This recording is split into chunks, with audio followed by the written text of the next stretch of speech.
వసుదేవసుతం దేవం కంసచాణూరమర్దనం దేవకీ పరమానందం కృష్ణం వందే జగద్గురుం.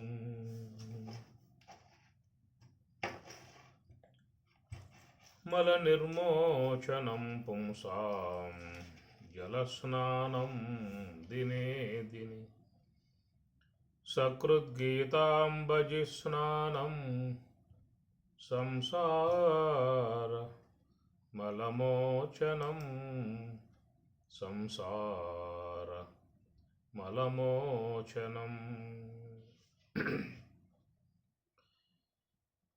ఉత్తర గీత 2వ అధ్యాయము 36వ శ్లోకము.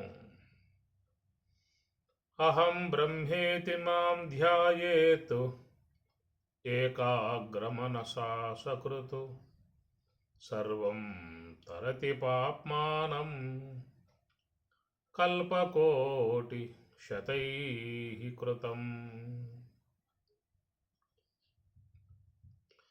అహం బ్రహ్మ ఇతి మాం ధ్యాయేత్ మాం నన్ను. అహం బ్రహ్మ ఇతి అహం నేను, బ్రహ్మ బ్రహ్మమును, ఇతి అని ఏకాగ్ర మనసా సకృత్ మనస్సుని ఏకాగ్రపరచి ఎవరు ధ్యానమును చేస్తూ ఉంటారో, ధ్యాయేత్తు ధ్యానం చేస్తూ ఉంటారో, సర్వం తరతి పాప్మానం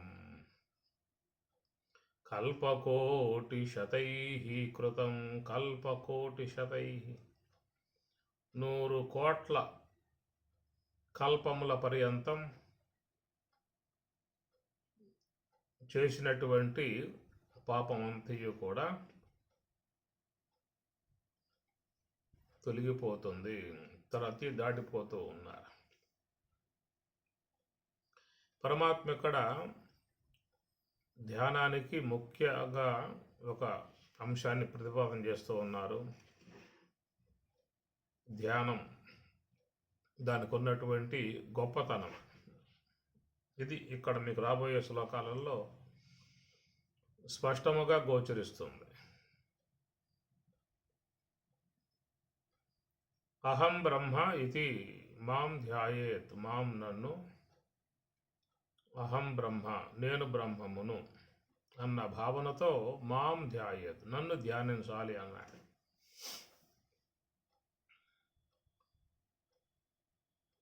నేను బ్రహ్మమునై ఉన్నాను అనేటువంటి భావనగా నన్ను ధ్యానం చేసేటువంటి వారు అంటున్నారు ఇక్కడ. ఏకాగ్ర మనస సకృత్ మనస్సుతో మనస్సుని ఏకాగ్రముగా ఉంచి సర్వం తరతి పాపమానం సమస్త పాపములన్నీ కూడా దీని ద్వారా తొలగింపబడతాయి. రాబోయే శ్లోకాలలో కూడా ఇదే అంశాన్ని స్వామివారు ప్రతిపాదన చేయబోతూ ఉన్నారు. సర్వం తరతి అంటే దాటడం, తరతి దాటుతూ ఉన్నాడు. పాపమానం సమస్త పాపములను తరతి దాటుతూ ఉన్నాడు. ఎందుకంటే ధ్యానం అనేటువంటి యొక్క అంశము హంస యొక్క ఆశ్రయంలో ఉంచి జరిపేటువంటి విధానం ధ్యానం అనేది. ఉచ్ఛ్వాస నిశ్వాస వాటి గమనం, దీనికి సంబంధించినటువంటి యొక్క అంశాన్నే ధ్యానము అంటారు.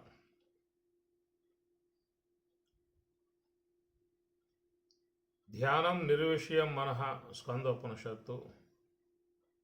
ధ్యానం నిర్విషయం మనః మనస్సులో ఏ సంకల్పము లేకుండా ఉండటమే ధ్యానము అన్నారు. అంటే ధ్యాన స్థితి రావాలని చెప్పనంటే శ్వాస ఆశ్రయించక తప్పదు. ఎందుకంటే ఈ మనస్సు అనేది ఇంద్రియాలతో సంబంధం పడటం అనేటువంటిది అలవాటై ఉన్నది. శ్రోత్రం చక్షుస్పర్శనంచ రసనం ఘ్రాణమేవ చ అధిష్టాయ మనశ్చాయం విషయాన్ ఉపసేవతే. విషయాన్ ఉపసేవతే, వాట్లను సేవించేటువంటి విషయములతో మనస్సుకి ఎప్పుడూ కూడా ఒక సంబంధం అనేటువంటిది ఏర్పడి ఉన్నది. ఎందుకంటే మనస్సు అనేది ప్రధానంగా ఇంద్రియాల ఆశ్రయంలోనే ఉంటుంది. తొలి నుంచి అనగా ఎంతో కాలం నుండి లేదా ఎన్నో జన్మల నుండి ఈ మనస్సు అనేది ఇంద్రియాలతో సంబంధం కలిగి ఉండటం అనేటువంటిది ఈనాటి విధానం కాదు. అనేక జన్మలుగా మనస్సులో కొనసాగుతున్నటువంటి ఒక ప్రక్రియ, అనుశ్యోతముగా సాగుతున్నటువంటి ఒక విధానం. అందువల్ల ఈ మనస్సు ఇంద్రియాలు తత్సంబంధమై ఉన్న విషయాలు. ఎందుకంటే మనస్సులో చాలా వరకు ఇంద్రియాల ద్వారా వచ్చినటువంటి ముద్రలు, సంస్కారాలు అనేవి ప్రధానంగా ఉన్నాయి మనస్సు లోపల. కాబట్టి ఆ సంస్కారముల వాటి ప్రభావాలకు గురై తిరిగి మరలా మనస్సు ఇంద్రియాల ద్వారా విషయముల వైపుకు పోవటం అనేటువంటిది జరుగుతూ ఉన్నది. ఇది ప్రధానంగా ఉన్నటువంటి అంశం. ఇప్పటిది కాదు కదా, అనేక జన్మలుగా సంస్కారాలు చేరి ఉన్నాయి. తిరిగి మరలా సంస్కారాలు మనస్సుని ఆయా విషయాల వైపుకి తీసుకుపోబడుతున్నటువంటి అంశం ఇది.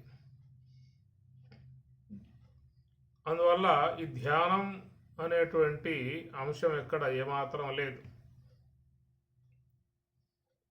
ఈ ధ్యానం అనేటువంటిది ఈశ్వరానుగ్రహం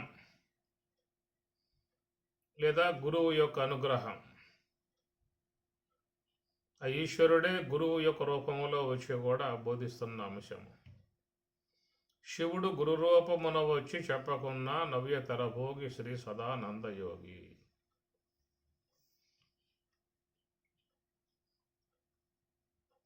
అందువల్ల ఈ ధ్యానం అనేది ఏంటంటే ఒక వైరాగ్యము, జిజ్ఞాస, వాటితో సంబంధం పడి ఉన్నటువంటి అంశం అది. జన్మతః స్వాభావికముగా ఎవరికి కూడా ధ్యానం అనేది రాదు. జన్మతః వచ్చే అంశం ఇంద్రియాలతో, విషయాలతో సంబంధం పడి ఉన్నటువంటి విధానం. ఎందుకంటే మనం చెప్పుకున్నాం ఇక్కడ, మరి గతంలో ఇంద్రియాలతో సంబంధం పడటం కారణంగా వాటి ద్వారా వచ్చినటువంటి సంస్కారాలు మనస్సులో చేరి ఉన్నాయి.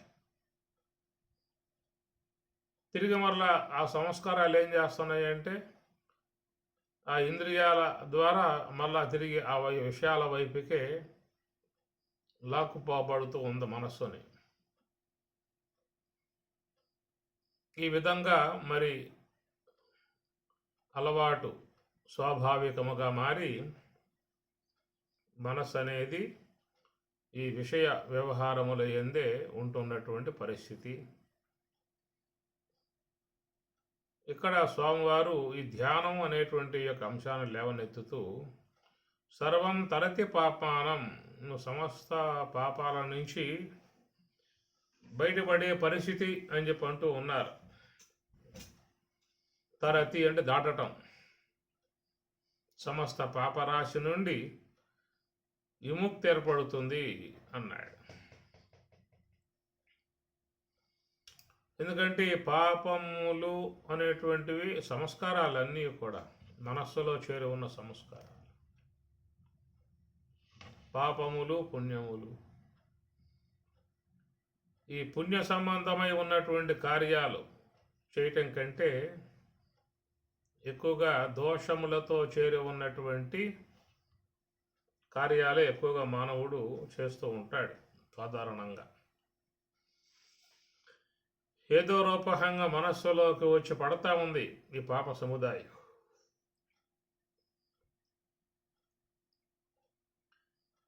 మనసులో పడ్డటువంటి ఈ సంస్కారాలు తిరిగి మరలా అవి జన్మకారకములుగా ఉన్నాయి. దానికి సంచిత కర్మ అనేదిగా కూడా పేరు పెట్టిన అంశము. ఈ లెక్కను చూస్తే ఈ మనస్సులో ఎంత దోషాలు పడి ఉన్నాయో కూడా మనకు అంతు చెక్కని విధానం. ఈ జన్మలో పడ్డటువంటివి అనేటువంటిదే కాదు, అనేక జన్మలుగా పడుతున్నటువంటి సంస్కారాలు, అనేక జన్మలు అనేటువంటి విషయంలో కూడా చాలా వరకు ఒక సందేహమే మనసు లోపల మెదులుతూ ఉంటుంది. ఏమన్ని జన్మలు ఉన్నాయా? అన్ని జన్మలైతే మనమేమైనా వస్తూ ఉన్నామా? బహుశా ఈ జన్మతోనే మన ఈ జీవన విధానం ఆరంభమైందేమో అనేది ఆలోచనలు మానవుని యందు పుటకరించే అవకాశం ఉన్నది. కానీ శాస్త్రం చెప్పేటువంటి యొక్క మాటను విశ్వసించాలి అన్నది పరమాత్మ చెప్పే మాట. అనేక జన్మలు అనేటువంటిది భగవద్గీత బోధిస్తూ ఉన్నది. అనేక జన్మ సంసిద్ధ అని పరమాత్మ అన్నాడు. బహూనాం జన్మనాం అంతే, బహూనాం జన్మనాం. కనుక ఈ జన్మల యొక్క సంబంధమై ఉన్న అంశాన్ని భగవద్గీత చాలా ప్రగాఢంగా చెప్పుకొస్తూ ఉన్నది. అయితే మానవుని యందు ఒక అవిశ్వాసం చేరి ఉండటం అనేది అది సహజం. అనగా సందేహించటం అని చెప్పేసి. సందేహించడం గల కారణం ఏంటంటే అనుభవంలోకి రాని అంశం కాబట్టి. అనుభవంలోకి రాని అంశాలన్నీ కూడా సందేహిస్తూ ఉంటాడు. అయితే మరి మరణము అనేది మనకి అనుభవంలోకి రాలేదు కదా, ఎందుకు విశ్వసిస్తూ ఉన్నాం అంటే మన కళ్ళ ముందు చాలామంది పోతా ఉన్నారు. మన కళ్ళ ముందు ఎంతోమంది, మన ఇంట్లో వాళ్ళు, బయట వాళ్ళు, వీళ్ళు బంధువులు, అయిన వాళ్ళు కాని వాళ్ళు, వరుస బట్టి అందరూ కూడా పోతున్న అంశం చూశాం కాబట్టి మనకు కూడా సావు అనేది తథ్యం. అనుభవంలోకి వచ్చిన అంశం కాదు, ప్రత్యక్షంగా చూస్తున్నాం లోకంలో. అయితే మళ్ళా ఈ దేహం సాధించిన తర్వాత మళ్ళా పుట్టబోతున్నావు అనే విషయం కాడ మాత్రం సందేహమే ఉంటుంది. ఎంత శాస్త్రాన్ని అధ్యయనం చేసినా కానీ ఓ పక్క సందేహం అనేటువంటిదే మెదులుతూ ఉండేటువంటి పరిస్థితి. ఈ జన్మలు అనేటువంటివి చాలా సిద్ధాంతాలు కూడా తోసిపుచ్చాయి. ఇదే మొదటి పుట్టుగా, ఇదే లాస్టు, ఇక మళ్ళా పుట్టబోయేది లేదు అనేవి కూడా కొన్ని సిద్ధాంతాలు ప్రతిపాదన చేస్తూ ఉన్నాయి. వాటిని నమ్మి ఆ మార్గంలో పోతున్న వాళ్ళు కూడా చాలామంది ఉన్నారు. కానీ మరలా పుట్టుక అనేటువంటి అంశాలని ఉపనిషత్తులు, భగవద్గీత ప్రగాఢంగా బోధిస్తూ ఉన్నాయి. ఉపనిషత్తులు, భగవద్గీతను ప్రామాణికంగా తీసుకున్నటువంటి వాళ్ళు కూడా ఆ ప్రతిపాదన వాళ్ళు కూడా చేసుకొస్తూ ఉన్నారు. అందువల్ల ఈ జన్మ పరంపరలు అనేటువంటి ఉన్నాయి. జాతస్య హి ధ్రువో మృత్యు అని పరమాత్మ అన్నాడు. జాతస్య పుట్టిన వానికి, మృత్యు మరణం, ధ్రువం నిశ్చయం.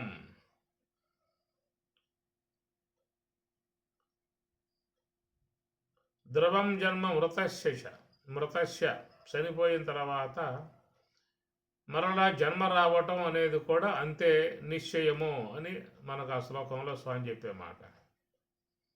ధ్రువం అంటే నిశ్చయం, పోవటం ఎంత నిశ్చయమో రావటం అనేది కూడా అంతే నిశ్చయం అని ఆ శ్లోకం చెప్పేటువంటి అంశం.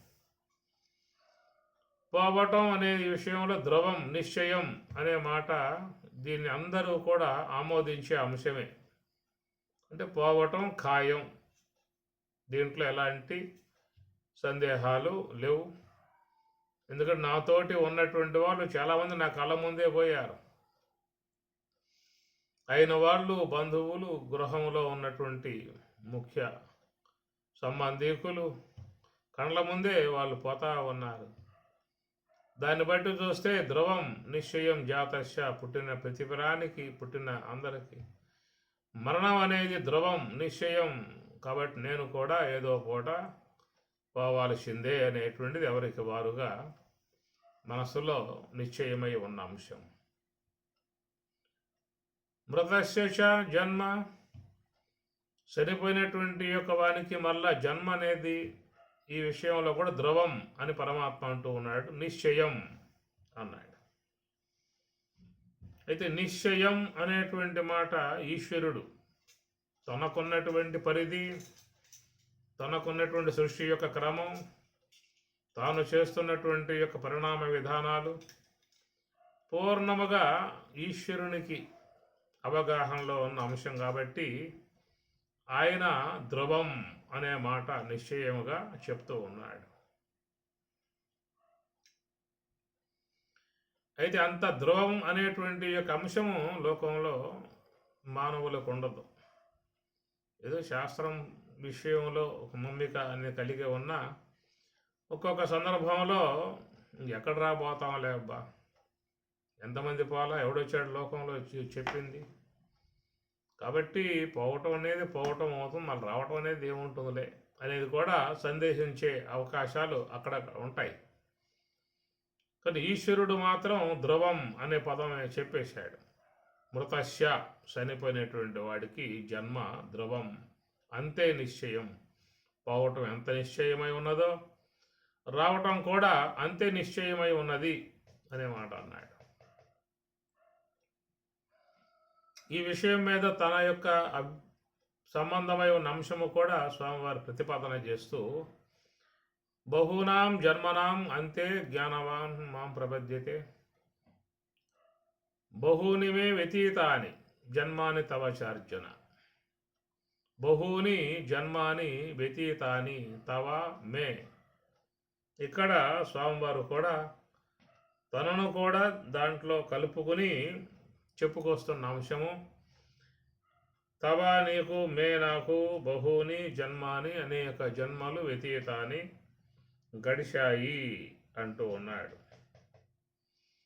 కాబట్టి ఈ విషయంలో జీవుడు, సామాన్య వ్యక్తి సందేహం కలిగే ఉంటాడు. కానీ పరమాత్మ ఏమన్నాడు అంటే తాని అహం వేద త్వం నవేత్త, అనేక జన్మలు అనేటువంటి విషయంలో త్వం నవేత్త, నీకు తెలియదయా, నాకు తెలుసు అన్నాడు. ఎవరైనా లోకంలో ఒక తెలిసిన అంశాన్ని బాహాటంగా చెబుతారు, ధైర్యంగా చెబుతారు, సంకోచం సందేహం లేకుండా చెప్పేస్తారు. మనం కూడా ఏదన్నా చూసాము అంటే దృఢంగా చెబుతాం కదా. ఇట్లా మన అనుభవంలోకి ఏవైతే వస్తాయో అది నా కంటి ద్వారా వచ్చేవి కానీ, చెవి ద్వారా వచ్చేవి కానీ, నాలుక ద్వారా వచ్చేవి కానీ, అనుభవంలోకి వచ్చినవన్నీ కూడా దృఢంగా చెబుతాం మనం. ఎందుకంటే అది అనుభవంలో ఉన్న అంశం. కంటితో చూసినప్పుడు అది దృఢం, చెవితో విన్నప్పుడు దృఢం. కాబట్టి ప్రకారంగా అనుభవంలోకి వచ్చి ఉన్న అంశాలు కాబట్టి మనం దృఢంగా మాట్లాడతాం. అయితే తవ నీకు, మే నాకు జన్మాని వ్యతీతాని, బహూని జన్మ వ్యతీతాని అనేటువంటి యొక్క మాట విషయంలో మనం అంత గట్టిగా చెప్పలేం. కానీ పరమాత్మ ఆ విషయాన్ని దృఢంగా చెబుతూ ఉన్నాడు. కారణం ఏమిటని చెప్పానంటే తవ నీకు, మే నాకు, ఇద్దరికి ఉన్నటువంటి తేడా ఏమిటంటే అహం వేద త్వం నవేత్త, నీకు తెలియదయా నాకు తెలుసు అన్నాడు. ఎందుకంటే ఆయన ఈశ్వరుడు కాబట్టి ఆయనకు భూత భవిష్యత్తు వర్తమాన ఇవన్నీ కూడా ఆయన అనుభవంలో ఉంటాయి. మనకు భూతకాల సంబంధమై ఉన్న అంశము తప్ప భవిష్యత్ కాలం యొక్క విషయం మనకు తెలియదు. మనకు ఈ జన్మలో వరకే భూతకాలం కూడా మనకు ఊహ వచ్చినప్పటి నుంచి ఏం జరిగాయో మన కళ్ళ ముందు ఏ ఏ అనుబంధాలు కలిగి ఉన్నాయో అవన్నీ కూడా మనకు తెలుస్తూ ఉంటాయి. అది ఈ దేహంలోకి వచ్చినప్పటి నుంచి, అది కూడా తెలివి వచ్చినప్పటి నుంచి, ఈ దేహంలో రాకముందు ఉన్నటువంటిది ఆ విషయాన్ని ఈశ్వరుడు అహం వేద నాకు తెలుసు అన్నాడు. త్వం నవేత్త, నీకు తెలియదు. కాబట్టి నాకు తెలుసు నీకు తెలియకూడదు అనేటువంటి ఈ భాగాన్ని ఎందుకు ఆ విధంగా పెట్టారు అని చెప్పనంటే, ఈశ్వరునికి తెలియాల్సిన అంశమే ఉంటుంది. జీవునికి ఈ విషయంలో మరి ఆ తెలియటం అనేటువంటి దాన్ని లేకుండా చేయటం అనేది చాలా వరకు వానికి ఒక మానసిక స్థైర్యాన్ని ఇవ్వటానికి అవకాశం ఉంటుంది. ఎందుకంటే పరమాత్మకు లాగా మనకు కూడా త్వం నవేత్త అహం వేద అన్నట్లుగా నీకు కూడా తెలుసు, నీకు కూడా తెలిసే విధానమే అనే విషయంలో కనుక అది అంశాన్ని కలగజేసినట్లయితే మాత్రం చాలామంది ఈ విషయంలో మరి బాధపడే పరిస్థితి కూడా ఏర్పడుతుంది. ఎందుకంటే గత జన్మలు ఏవేవి గడిచావో అవన్నీ కూడా అహం వేద అని పరమాత్మ అంటూ ఉన్నాడు. నాకు తెలుసు నాకు తెలుసు అని చెప్పంటూ, త్వం నవేత్త, నీకు తెలియదు. ఆ తెలియకుండా చేసేటువంటి విషయంలో కూడా ఏమిటంటే వానికి తృప్తికరమై ఉన్నటువంటి జీవితాన్ని జీవించడానికి అవకాశం ఉంటుంది. కానీ గతంలో ఏం జరిగిందో, గత జన్మలో ఏం జరిగిందో అనేటువంటివన్నీ కూడా మస్తిష్కంలో మెదిలాయి అని చెప్పానంటే వర్తమాన జీవితం అంతా కూడా వాడికి దుర్భరమై గోచరించే అవకాశం ఉంటుంది. జీవించలేడు. గతంలో ఏం జరిగింది, ఏం చేసింది అవి తెలిస్తే వీడు తన జీవనం తృప్తికరంగా జీవించలేడు. అది ఈశ్వరునికి తెలుసు కదా అంటే ఆయన దివ్య జన్మ కర్మచ మే దివ్యం ఏవం యో వేతి తత్వతః. ఆయన జన్మ దివ్యం, ఆయన కర్మ దివ్యం, ఆయన యొక్క విధానం అంతా దివ్యం. దివ్యమై ఉన్నది కాబట్టి, భవ్యమై ఉన్నది కాబట్టి ఆయనకు తెలిసినప్పటికి కూడా దానివల్ల ఆయనకు ఇబ్బంది లేదు. కానీ మన జన్మలు ఎలా గడిచాయో అవన్నీ కనుక మన కళ్ళ ముందుకు వచ్చి నిలబడ్డాయా అని చెప్పనంటే ఆ పరిస్థితి ఎట్లా ఉంటుందో అది ఊహించుకునే విధానం దారుణం. అందువల్ల మీకు గమనిస్తే అక్కడ పరమాత్మ ఆ తేడా చూపించాడు.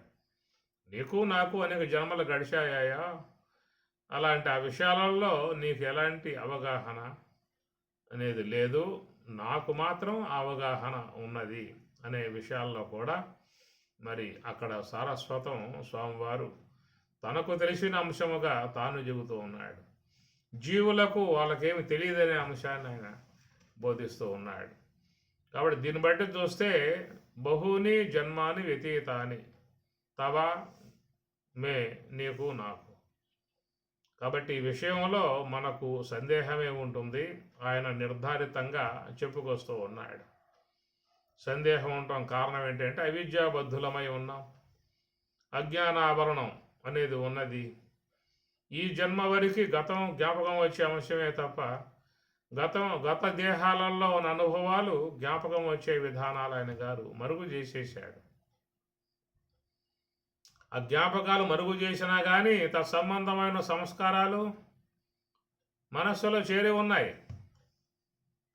ఆ మనస్సులో చేరి ఉన్నటువంటి యొక్క భాగాలన్నీ ఇక్కడ ఈయన గారు సర్వం పాప్మానం తరతి, సర్వం పాప్మానం, అనేక కల్పకోటి శతై కృతం అని అంటూ ఉన్నాడు. కల్పకోటి, కోటి కల్పములు ఈ సంఖ్య వేయాలన్నా కానీ చాలా ఇబ్బందికర పరిస్థితే. ఒకవేళ మీకేమన్నా లెక్కల్లో బాగా గనులే ఉన్నట్లయితే కల్పకోటి శతైహి అనేది ఏమిటో కొంచెం మీరు ఆ పుస్తకం తీసుకుని కలం పట్టుకుని ఎన్ని వస్తాయో చూడండి ఒకసారి. కల్పకోటి శతైహి, శత అంటే 100, శతైహి అంటే తృతీయ భక్తి బహువచనం, వందల కొలది. కల్ప కోటి శతైహి, వందల కొలది కల్పములు అనే అర్థం. కృతం, నీ లెక్కన మనం ఎంతకాలంగా వస్తున్నాం అనే విషయం అర్థమవుతుంది మనకి, ఊహకు వస్తుంది. కల్పకోటి శతైహి అనే కల్పముల పర్యంతం ఈ జీవుడు మరి విశ్వంలో ఈ కాలమానములో ప్రయాణం చేస్తున్నాడనేది మనకు అర్థమవుతుంది ఇక్కడ. కాబట్టి పరమాత్మ కూడా భగవద్గీతలో చెప్పే మాటల మీద విశ్వాసాన్ని ఉంచండి అని అంటూ ఉన్నాడు.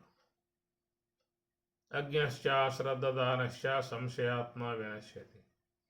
అజ్ఞానంతో మరి ఆ యొక్క సంశయం కలిగి ఉన్నావు అంటే దానివల్ల నీవు ప్రమాదంలో పడతావు అని చెప్పి అంటూ ఉన్నాడు. కాబట్టి నువ్వు విశ్వసించు, ఇది విశ్వాసంలో భాగం. మరి విశ్వసించు అనే విషయం చెప్పక ఉండగా ఏదో కాదు చూపిస్తే పోతుంది కదా. మాకు అనుభవంలో కనుక కలిగితే మా మనసులో దృఢంగా ఉంటే ఆ భావాలేకేదో నువ్వు పదే పదే పదే పదే చెప్పి విశ్వసించు అంటే ఎన్నిసార్లు చెప్తే విశ్వసించాలి మేము? అదేదో ఆ విశ్వాసం అనేది ఏదో ప్రత్యక్షంగా గోచరింపజేయిస్తే మేము కూడా ఆ విషయంలో ఒక దృఢభావం కలిగి ఇంకా కొంచెం ఏదన్నా మంచిగా పోయే అవకాశాలు ఉంటాయి అనేటువంటి విధానం.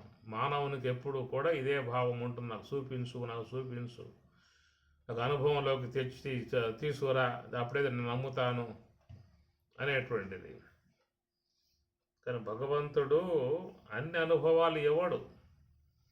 ఎంతవరకు వానికి అవసరమై ఉంటుందో అంతవరకే తప్ప అన్ని అనుభవాలను ఆయన గారు ఇచ్చే అవకాశాలుగా లేవు.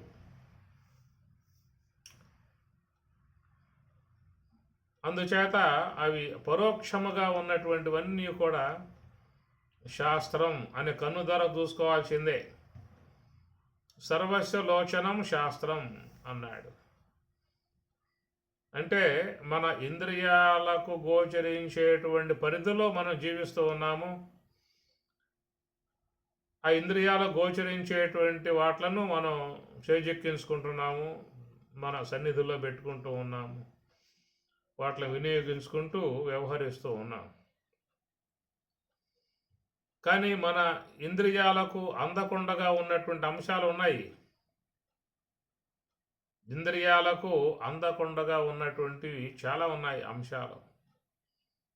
వాటి విషయంలో ఏమిటయ్యా అంటే దాన్ని కన్ను అన్నారు. శాస్త్రాన్ని కన్ను, శాస్త్రం అనే కన్ను ద్వారా నువ్వు చూసుకోవాలే తప్ప నీకున్నటువంటి ఇంద్రియాలు దాని విషయంలో ఉపకరించవు అని అన్నారు.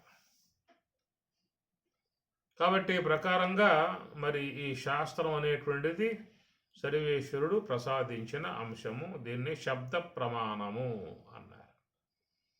ప్రత్యక్ష ప్రమాణం, అనుమాన ప్రమాణం, ఈ రెండు మనం జీవితంలో వాటిల వ్యవహారం కలిగి ఉన్నాం. ప్రత్యక్ష ప్రమాణములు అంటే ఇంద్రియములు, శ్రోత్ర, త్వక్కు, చక్షు, జిహ్వ, ఘ్రాణం అనబడేటువంటివి ఇవి ప్రత్యక్ష ప్రమాణాలు. ప్రతి అక్షం ఇంద్రియం ప్రత్యక్షం. అక్షం అంటే కన్ను. కనుక ప్రతి ఇంద్రియాన్ని మహాత్ములు కన్ను అన్నారు. ప్రతి ఇంద్రియం, ఇంద్రియం అంటే ఏం చెప్పుకున్నాం? అక్షం ఇంద్రియం అంటారు. కాబట్టి ఇవన్నీ చూపుతూ ఉన్నాయి మనకి. నేత్రం దృశ్యాలని చూపిస్తూ ఉంటుంది, శ్రోత్రం శబ్దాలని చూపిస్తూ ఉంది, ఘ్రాణం గంధాన్ని చూపిస్తుంది, జిహ్వ రసాలని చూపిస్తుంది, మనం చూస్తూ ఉన్నాం. ఆ పదార్థంలో ఏ యొక్క రసం ఉందో, తీపి, పులుపు, ఉప్పు, కారం, వగరు, చేదు ఏ ఉన్నాయో మనకి ప్రత్యక్షంగా చూపిస్తుంది నాలుక అనే కన్ను. కాబట్టి ఈ ప్రకారంగా మనం ఈ తెలుసుకోవటం, వీటిని అజ్ఞాతములు అంటాం కదా, గతంలో కూడా చెప్పుకున్నాము. ఇంద్రియాల విషయం వచ్చినప్పుడు అజ్ఞాతమై ఉన్నటువంటి అంశాలని జ్ఞాతం చేసి తెలియజేయటమే ఇంద్రియాల పని అన్నారు. అజ్ఞాతమై అనగా మన జీవితంలో చాలా ఉన్నాయి తెలియకుండా, మనకు తెలిసినవి కొన్ని ఇంద్రియాలు ఉన్నా కానీ తెలుసుకోవటానికి గల సౌలభ్యం గల ఇంద్రియాలు ఉన్నా కానీ మన ఇంద్రియాల గోచరించినవి మనకు చాలా తక్కువ.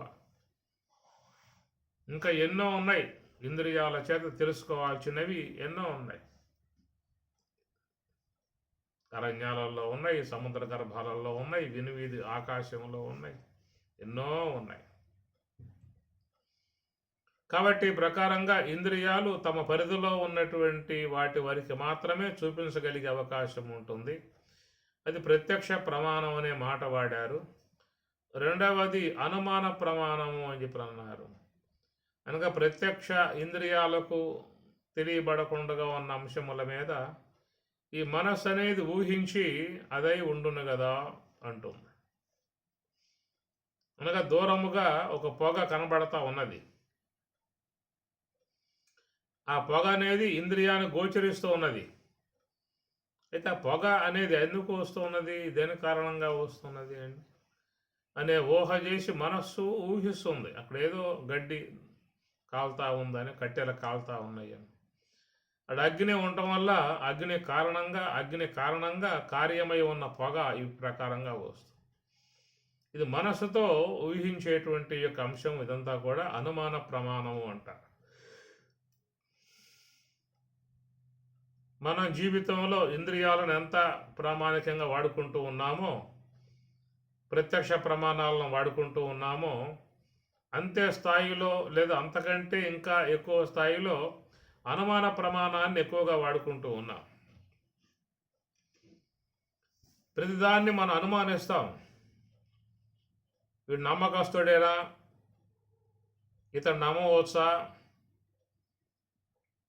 వీడు చేసేది మనకు ఉపకారం ఉంటుందా అని ప్రకారంగా ప్రతి చాలా విషయాలలో మనం సందేహించి కొంత జాగ్రత్త పడే అవకాశాలు కూడా చూసుకుంటూ ఉంటాం. పూర్తిగా నమ్మేయటం కూడా చాలా ప్రమాదంలో పడే అంశమే. నమ్మకం అనేది విచారణ మీద ఉండాలి తప్ప గుడ్డిగా నమ్మేసినా కానీ దానివల్ల ప్రమాదంలో పడే పరిస్థితి కూడా ఏర్పడుతుంది. ఇది సాత్వికం అనేది అధిక శాతంగా ఉన్నప్పుడు ఎక్కువగా ఈ నమ్మకాలతో మోసపోయే పరిస్థితి కూడా ఎక్కువ ఉంటుంది. సాత్వికం వల్ల కలిగేటువంటి ప్రమాదం అది. రజస్సు తమస్సు మిళితమై ఉన్నటువంటి సాత్వికమైతే అనుమానించి కొంత నిర్ధారణ చేసుకుని వ్యవహరించుకోవడానికి అవకాశాలు ఉంటాయి. కనుక ఈ సాత్వికం అనేది కూడా చాలా ఇబ్బందికర పరిస్థితే వ్యవహారంలో. కాబట్టి ప్రకారంగా మరి ఇంద్రియాల అధీనంలోకి వచ్చినటువంటి వాట్లను మనం తెలుసుకుని వ్యవహరిస్తూ ఉన్నాం. ఇంద్రియ పరిధికి రాకుండా ఉన్నటువంటి ఆ విషయాలలో మనస్సుతో ఊహించి ఆ ఊహ ద్వారా గ్రహించుకునే అంశాలని అనుమాన ప్రమాణం అనేది లోకంలో చాలామంది ఈ అంశాన్ని వాడుకుంటూ ఉన్నారు. ముఖ్యంగా వ్యాపార పరంగా ఉన్నటువంటి వాళ్ళు అనుమాన ప్రమాణాన్ని ఎక్కువగా వాడుకుంటారు. ఈ వ్యవహారాలలో కలిగి ఉన్నటువంటి వారు చాలామంది అనుమాన ప్రమాణాన్ని ఎక్కువగా వాడుకుంటూ ఉంటారు. సందేహించి ఆ తర్వాత దానిని నిర్ధారణ చేసుకుని వ్యవహరించుకుంటూ ఉంటారు. కాబట్టి ఇట్లాగ అనుమాన ప్రమాణం అనబడేటువంటిది కూడా ఎక్కువ మంది వాడుకోవడం జరుగుతూ ఉన్నది. మూడవది శబ్ద ప్రమాణము అన్నారు. ప్రత్యక్ష అనుమాన ఆగమాని ప్రమాణాన్ని అని పతంజలి చెప్పినటువంటి అంశము. కనుక మూడవది శబ్ద ప్రమాణము అన్నారు. శబ్ద ప్రమాణం అంటే ఆప్తవాక్యం లేదా వేదవాక్యం. శబ్ద ప్రమాణం అంటే ఒక వ్యక్తి ఒక విషయం చెప్పినప్పుడు ఆ విషయం మీద మనం నమ్మకాన్ని ఉంచుతాం. ఇది కూడా శబ్ద ప్రమాణమే. కేవలం వేదం అంతా లెక్క కాకుండా పోయినా వ్యవహారంలో కూడా మనం ఒక మాట విన్నాము అంటే ఆ మాట వాస్తవం అనే విధానాలుగా కూడా నమ్ముతాం మనం. శబ్ద ప్రమాణం వ్యవహారంలో కూడా ఉన్నది. అయితే పారమార్థిక విషయంలోకి వచ్చినప్పుడు దాన్ని వేదవాక్యం, శబ్ద ప్రమాణం. దాని సర్వస్వ లోచనం శాస్త్రం. కనుక లోచనమే కన్ను, అదొక శాస్త్రం. అదొక ఇంద్రియం. ఎట్లా నేత్రం ద్వారా దృశ్యాలు, శ్రోత్రం ద్వారా శబ్దాలు, నాలుక ద్వారా రుచులు తెలుసుకుంటూ ఉన్నామో అట్లా శాస్త్రం ద్వారా మన ఇంద్రియాలకు అందకుండగా ఉన్నటువంటి మరొక అంశాన్ని తెలుసుకోవటానికి ఆ కన్ను మనకు ఉపకరిస్తుంది. ఉపనిషత్తులు అనేటువంటి కన్ను కనుక లేకపోయినట్లయితే మనకి ఈ ఆత్మ అని, బ్రహ్మము అని, పునర్జన్మ అని ఇలాంటి ఏవి కూడా మనకు లేవు. మన దగ్గర ఏం లేదు. మన దగ్గర ఏ పదాలు లేవు. ఎందుకంటే ఈ వాడబడే పదాలన్నీ కూడా వేదం నుంచి వచ్చాయి. ఆ వేదం ఈశ్వర ప్రోక్తము అన్నారు.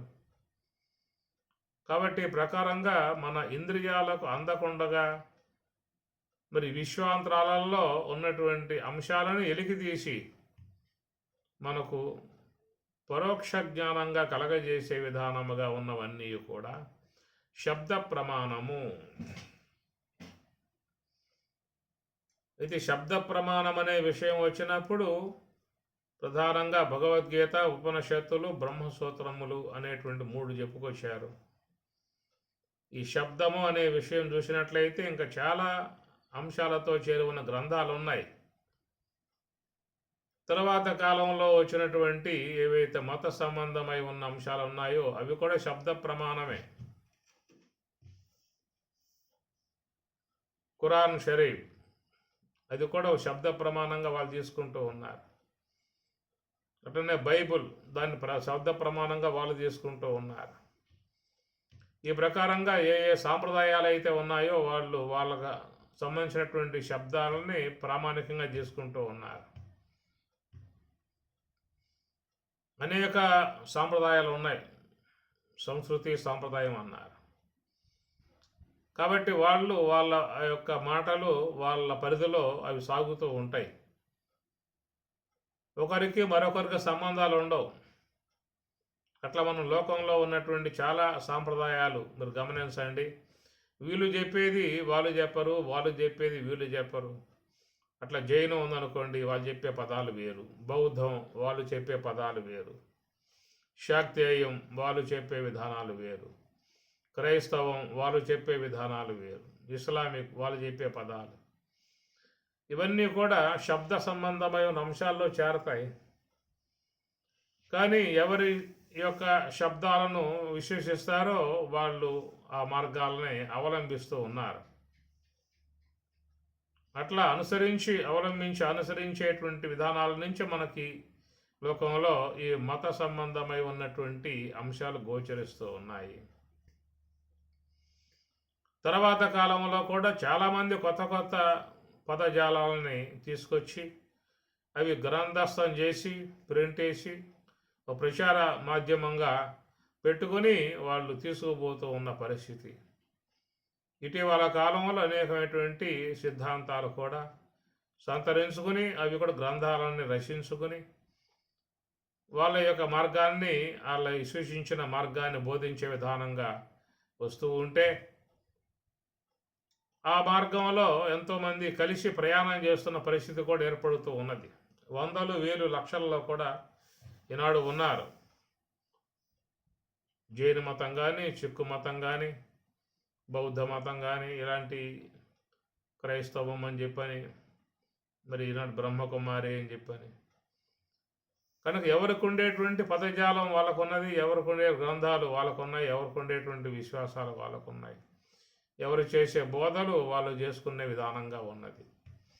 కాబట్టి ప్రకారంగా శబ్ద బ్రహ్మము, శబ్దము, శబ్ద ప్రమాణము అనేది తీసుకున్నప్పుడు మరి ఏది ఏది ముఖ్యంగా ఏ శబ్దములు, ఎవరు బోధించే శబ్దములు మనకి ప్రామాణికమై ఉన్నాయి అనేటువంటి విషయాల మీద కొంత విజ్ఞత కలిగి ఉన్నవారు, కొంత ఆలోచన ఉన్నటువంటి వారు, అవి వాస్తవ అవాస్తవాలనేటువంటి యొక్క సత్య శోధన కలిగి ఉన్నటువంటి వారు వాటి విషయాలలో కొంత వాళ్ళు ఒక ప్రయోగాత్మకముగా ప్రయత్నముగా పోయే పరిస్థితి ఉన్నది. అట్లాగా స్వతంత్రించి వాటి యొక్క వాస్తవాల విషయాలు పరిశీలించుకుంటూ పోయేటువంటి వారు కొంచెం వాటి యొక్క మాయలలో పడకుండగా, వాటికి చిక్కుపడకుండగా వాళ్ళు నిలబడి సత్య మార్గంలో పోయేటానికి వాళ్ళు కొంత వాళ్ళ విచారణ దోహదపడుతుంది. కానీ చాలామంది అంత లెక్క ఆలోచించరు. తమ పరిధికి వచ్చినటువంటి అంశాన్ని పూర్తిగా దాన్ని విశ్లేషించే పరిస్థితి ఏర్పడుతుంది. ఎందుకంటే వాళ్ళు పదజాలం వాడినప్పుడు వినేటువంటి వాళ్ళల్లో ఇవి ఎప్పుడు గతంలో ఇన్ని ఉండలేదు కాబట్టి, ఉపనిషత్తులు గీత వాటి పరిచయం లేదు కనుక వాళ్ళు కొత్తగా ఉన్నటువంటి వారు కాబట్టి వాళ్ళకి ఏ యొక్క పదాలు చేరతాయో ఆ పదాలలో వాళ్ళకి ఒక విశ్వాసము, నమ్మకము అనేది కలుగుతుంది. ఆ తర్వాత కాలంలో అతడు ఆ మత సంబంధమై ఉన్నటువంటి రూపంగా మారిపోతాడు. వాళ్ళు ఎలాంటి ఒక చిహ్నాలు, ఎలాంటి విధానాలు ఏర్పాటు చేశారో అలాంటి ఆకారంగా వానికి వచ్చేస్తుంది. ఇక పోను దాంట్లో బాగా పదజాలాన్ని వింటూ దాంట్లో నడుచుకుంటూ పోయే కొద్దీ అతనిలో మనస్తత్వం బాగా దృఢపడుతుంది, ప్రబలమవుతుంది. అది యో శ్రద్ధస్స ఏవ సహా.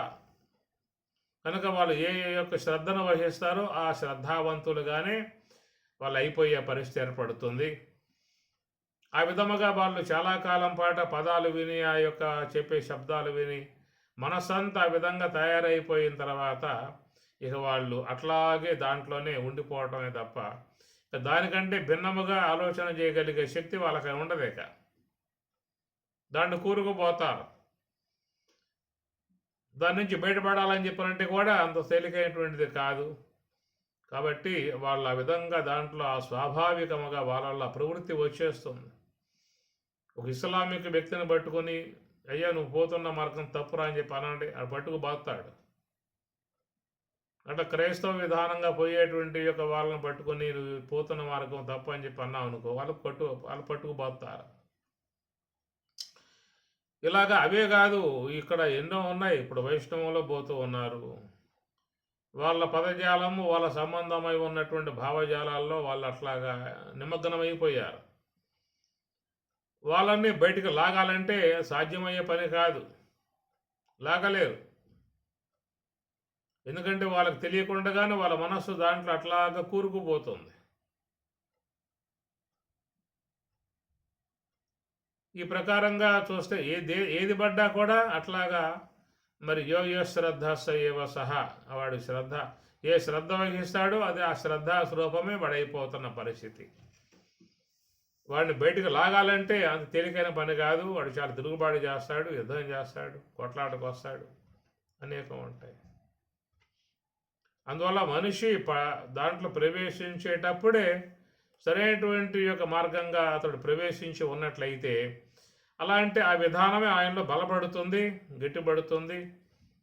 ఆయన ఆ మార్గాన్ని చక్కగా అనుకరించి మార్గంలో పోయే అవకాశం ఉంటుంది. ఈ ప్రకారంగా మనకి మోక్ష విషయముగా, భగవద్ విషయముగా ఈ ఉపనిషత్తులు అనేటువంటి ప్రధానంగా ఉన్నాయో, ఉపనిషత్తులను ప్రామాణికంగా చేసుకుని పరమాత్మ ఏ భగవద్గీతను బోధించాడో వాటిని ప్రామాణికంగా పెట్టుకుని ఏ వేదవ్యాసుల వారు ఈ బ్రహ్మసూత్రాలు రచించాడో వాటి వరకు మనిషి అధ్యయనం చేయటానికి, ఆలోచించుకోవటానికి మంచిగా ఉపకరిస్తాయి అని చెప్పనే విధానంగా పెద్దలు ప్రస్థానత్రయం అనే పేరు పెట్టి మనకు అందించారు. కానీ చెప్పినప్పటికి కూడా మనిషి వారికి అందుబాటులో ఉన్నటువంటి దాన్ని పట్టుకుని వెళ్ళిపోతున్నాడే తప్ప ఎంత లెక్క వచ్చి చూడగలిగే విధానాలు అతని దగ్గర లేవు. అట్లా చూస్తే లోకంలో ఈ శబ్ద ప్రమాణము అనేటువంటి యొక్క అంశము ఎవరెవరు ఏ ఏ శబ్దజాలాన్ని చిత్రీకరించారో ఆ శబ్దజాల వలలో చిక్కుకుని ఉన్నటువంటి వాడిని బయటికి లాగటం అని చెప్పనంటే అంత తేలికై ఉన్నటువంటి విషయం కాదు. శరీరం మీద పుండు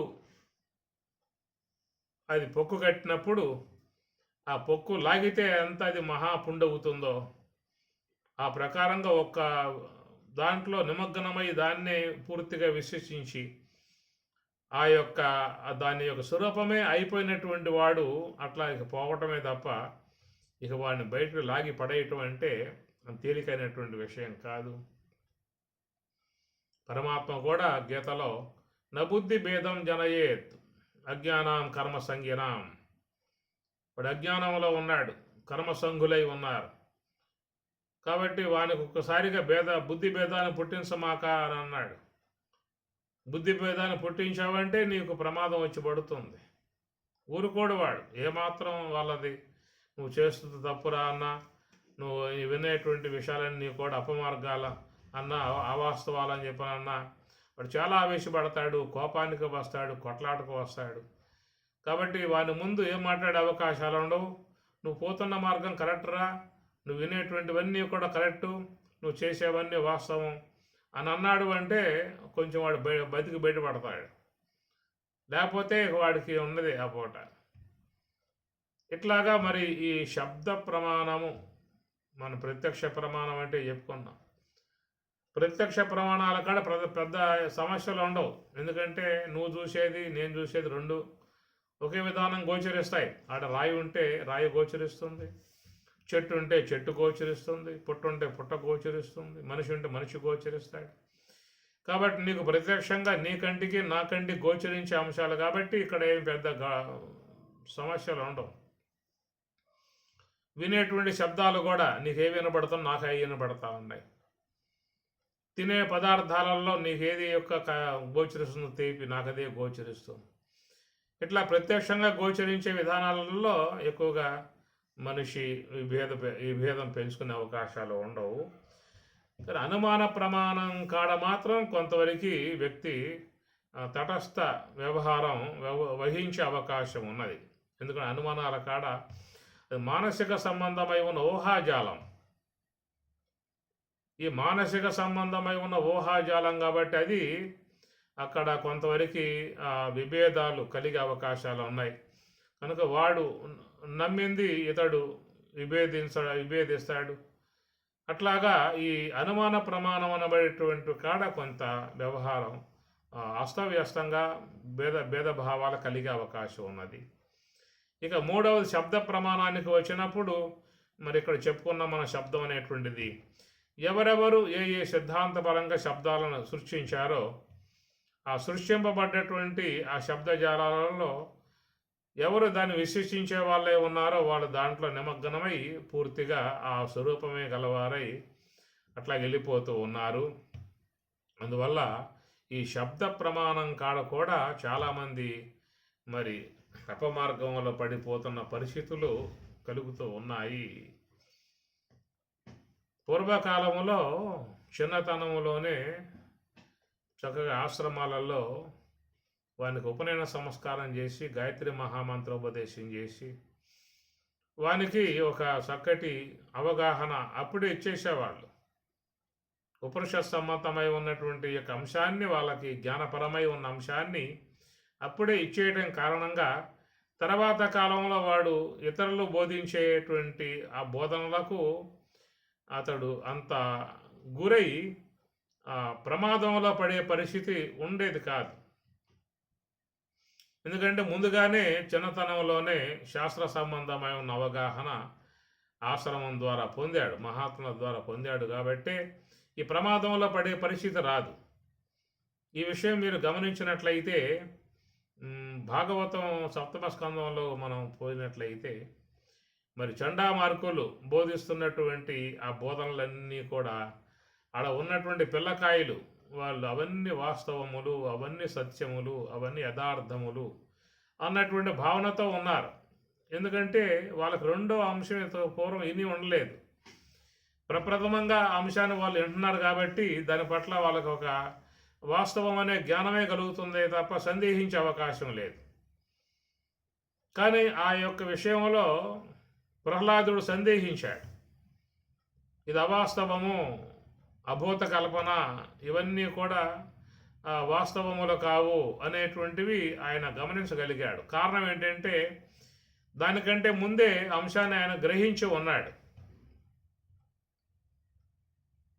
మాతృ గర్భము జొచ్చి మొన్నది మొదలుగా, ఆ తల్లి గర్భంలో ఉండగానే ఋషి సమ్మతమై వేద సమ్మతమై ఉన్నటువంటి అంశాలని నారద భగవానుల ద్వారా విని ఉండటం కారణంగా అట్టి ఆ జ్ఞానం కలిగి ఉంది కాబట్టి ఆయనలో ఈ చండామార్కులు బోధించేటువంటి యొక్క అంశాలు అవన్నీ అవాస్తవములు, అనగా సత్యములు కావు, అబద్ధాలు బోధిస్తున్నారు అనేది మీకు భాగవతం సప్తమ స్కందంలోకి పోతే అక్కడ కనపడే అంశం ఇది.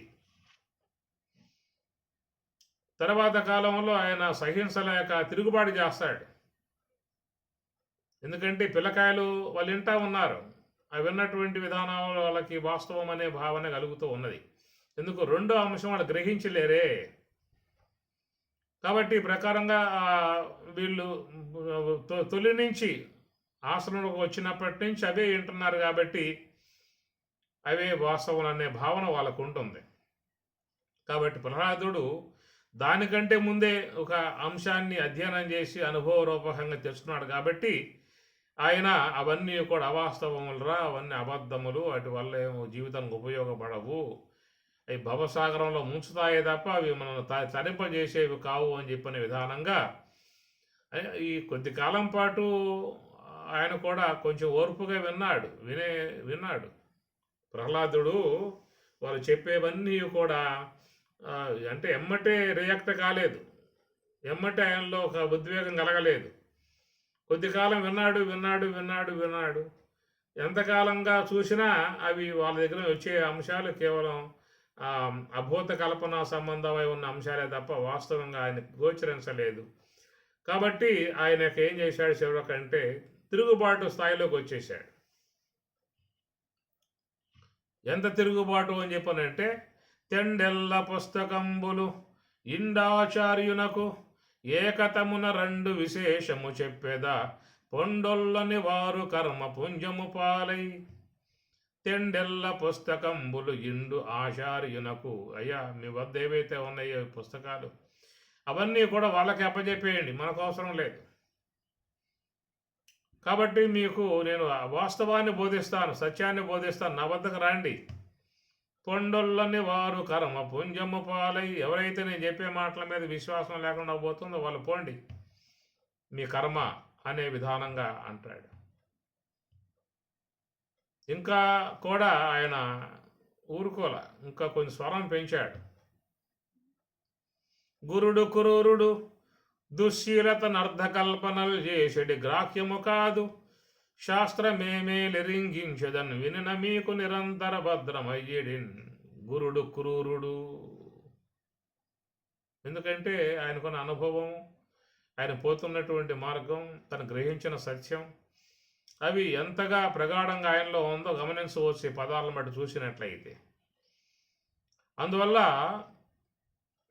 ఈ చండామార్కులు బోధిస్తూ ఉంటే ఇవి వాస్తవములు అనే విధానంగా ఆడున్నటువంటి విద్యార్థులుగా ఉన్న పిల్లకాయలు రెండో ఆలోచన లేకుండా అట్లాగే అది అనుసరించి వెళ్ళిపోయిన పరిస్థితి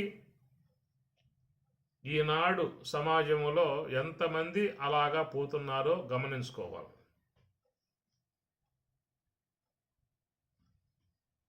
ఎవరైతే ప్రహ్లాదుడిలాగా ఒక సశాస్త్రీయమై ఉన్నటువంటి అంశాన్ని, ప్రస్థానత్రయాలని, ఉపనిషత్తులు, భగవద్గీతాది అంశాలని క్షుణ్ణంగా అధ్యయనం చేసి ఉంటాడో అట్టివాడు దీని విషయం మీద తిరుగుబాటు చేస్తాడు.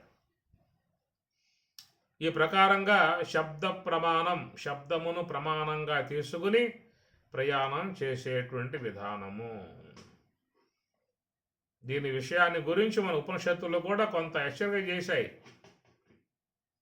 అవిద్యాయాం అంతరే వర్తమానాః స్వయం ధీరాః పండితం మన్యమానాః దంద్రమ్యమానాః పర్యంతి మూఢాః అంధేనైవ నియమాన యథాంద అని ఉపనిషత్తులు కూడా దాని విషయం మీద మాట్లాడుతూ అటు అవిద్యలో ఉన్నాడు, అజ్ఞానంలో ఉన్నాడు.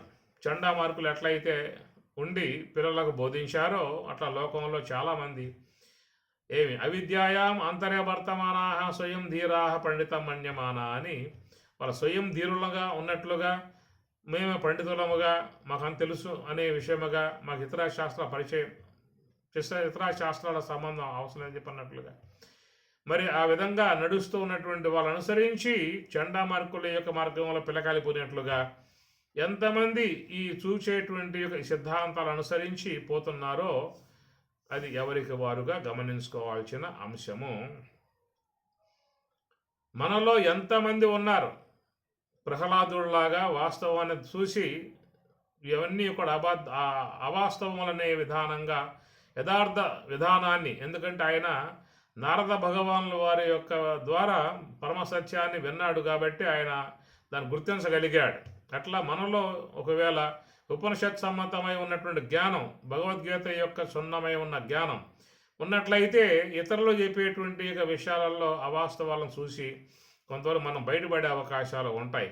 కానీ ఇది లేనప్పుడు చండా మార్కులను అనుసరించి ఎట్లా ఆ పిల్లకాయలు పోయారో అట్లాగే నాడు ఆ మార్గాలు అంధ మార్గాల్లో పోతున్న పరిస్థితి ఉన్నది. కాబట్టి ప్రకారముగా ఈ మరి మనిషి బయటపడాలని చెప్పన్నట్లయితే, సమస్త పాపరాశి నుంచి బయటపడాలని చెప్పన్నట్లయితే మనకు భగవద్గీత పరమ ప్రామాణికంగా తీసుకొని, ఉపనిషత్తులను ప్రామాణికంగా తీసుకొని, వాటిల్లో చెప్పేటువంటి ఏ యొక్క సాధనా సంబంధమై ఉన్నటువంటి ధ్యాన మార్గాన్ని అవలంబిస్తామో దాని కారణంగా సర్వం తరతి పాప్మానం కల్పకోటి శతై అపి, కోటి కల్పముల పర్యంతం చేసినటువంటి ఆ దోషాల నుంచి బయటపడటానికి అవకాశము అని చెప్పని అంటూ ఉన్నారు. ఇక్కడ ప్రధానంగా స్వామివారు ఈ ధ్యానం అనేటువంటి అంశం మీద తీసుకొస్తున్నటువంటి విధానం, దాన్ని గ్రహించుకోవాలని చెప్పనంటే మరి సర్వస్యలోచనం శాస్త్రం, కన్ను అనేది శాస్త్రమై ఉన్నది.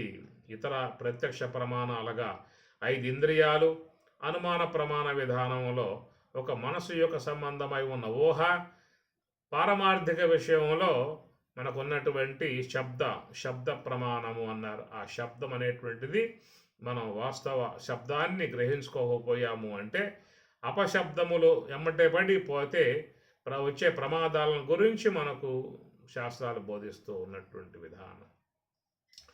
ఓం సహనా భవతు సహనౌ భునక్తు సహ వీర్యం కరవావహై తేజస్వినావధీతమస్తు మా విద్విషావహై.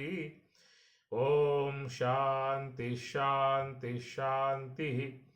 హరి ఓం తత్సతు. శ్రీ గురుభ్యో నమః. హరి ఓం.